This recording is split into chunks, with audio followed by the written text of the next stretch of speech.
आज जो सब्जेक्ट है वो भूगोल का ये फर्स्ट क्लास है।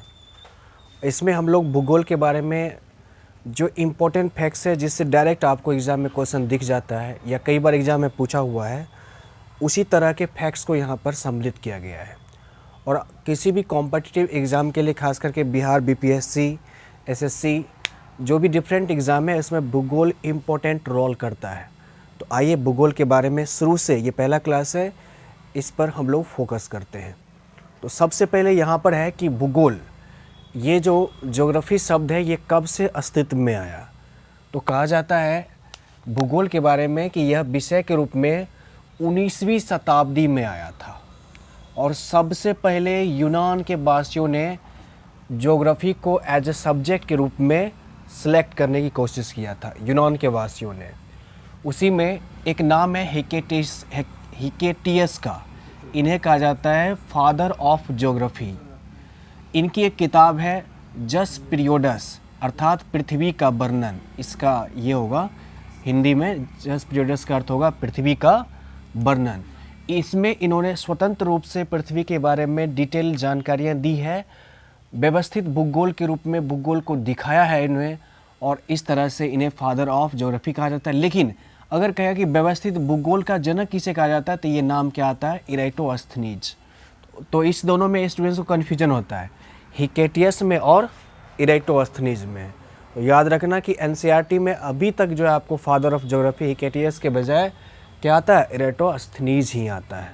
तो फादर ऑफ ज्योग्राफी इसी को मानिएगा, क्योंकि इसे कहा जाता है व्यवस्थित भूगोल का जनक या भूगोल का जनक इराटोस्थनीज।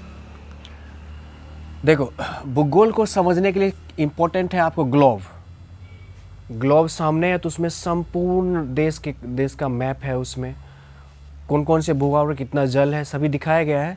तो इस चीज़ को किसने बनाया, विश्व ग्लोब को? तो इसका नाम है मार्टिन बेहम के द्वारा। सर्वप्रथम विश्व ग्लोब किसके द्वारा बनाया गया, मार्टिन बेहम के द्वारा। और मानचित्र कहेगा किसके द्वारा, तो एनेक्सीमेंडर के द्वारा। और विश्वकोश, भूगोल का जो विश्वकोश है वो किसके द्वारा तैयार किया गया था, स्ट्रैबो के द्वारा। और इसी विश्वकोश के द्वारा स्ट्रैबो ने बताया था कि भूगोल को जानने के लिए किन किन चीज़ों का अध्ययन करना चाहिए। पृथ्वी पर विभिन्न क्षेत्र हैं, विभिन्न तरह के वनस्पतियाँ हैं, जीव जंतु हैं, विभिन्न आकृतियाँ हैं। इसके अध्ययन के बारे में इन डिटेल स्ट्रैबो ने बताया और इन्हीं को श्रेय दिया जाता है भूगोल के विश्वकोश के निर्माण में। तो ये सभी नाम याद रखिएगा।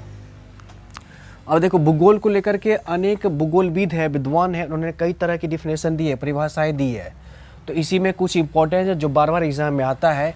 ये है भूगोल के बारे में वेरी इंपॉर्टेंट डेफिनेशन है, पृथ्वी की झलक को स्वर्ग में देखने वाला आभामय विज्ञान। किसने कहा, किसके द्वारा? तो दो नाम, क्लैडियस और टॉलमी। इन दोनों ने भूगोल के बारे में कहा कि भूगोल किस तरह का सब्जेक्ट है, तो पृथ्वी की झलक को स्वर्ग में देखने वाला आभामय विज्ञान है। इसके अलावा भूगोल जो है मानव के रहने के स्थान के भाग का अध्ययन किया जाता है भूगोल में।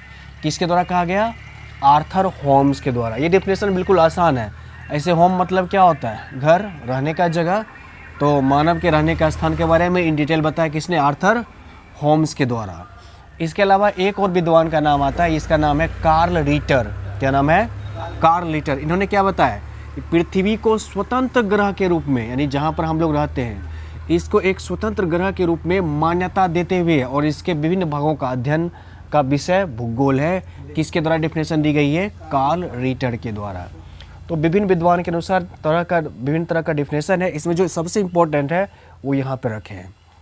देखो, उसके बाद जस्ट आ जाता है डेफिनेशन के बाद यूनिवर्स के बारे में, ब्रह्मांड के बारे में। और भूगोल की शुरुआत यही से मानी जाती है अध्ययन के लिए। तो ब्रह्मांड क्या है, तो अस्तित्वमान द्रव्य और ऊर्जा के सम्मिलित स्वरूप को क्या कहा गया है, ब्रह्मांड कहा गया है। दूसरे शब्दों में इसे आप समझ सकते हैं, सूक्ष्मतम अणु से लेकर इन छोटे से छोटे कण को लेकर के जो विशाल आकाशगंगा गैलेक्सीज है, यानी तारों का समूह है, इसके सम्मिलित रूप को ही क्या कहा गया है, आपको ब्रह्मांड कहा गया, अर्थात यूनिवर्स कहा गया है।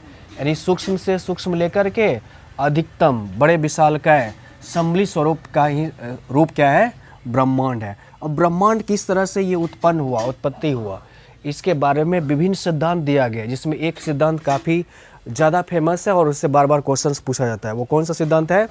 वो है आपको महाविस्फोट सिद्धांत, बिग बैंग थ्योरी है ना। तो विभिन्न थ्योरी है, उसमें जो है सबसे इम्पोर्टेंट है आपको महाविस्फोट सिद्धांत अर्थात बिग बैंग थ्योरी। इसके अलावा सतत सृष्टि सिद्धांत, या इसी को दूसरे शब्द में बोलते हैं साम्य अवस्था या स्थिर अवस्था संकल्पना, स्टेडी स्टेट थ्योरी दूसरा है, और तीसरा है दोलन सिद्धांत, और चौथा क्या है? अस्फीति सिद्धांत है। तो कई बार आपको एग्जाम में कह देगा कि इनमें से ब्रह्मांड उत्पत्ति के संबंध में कौन कौन से सिद्धांत हैं, तो इसको ध्यान में रखना है। ये फर्स्ट क्लास है, इसी तरह का नेक्स्ट क्लास भी आपको मिलेगा।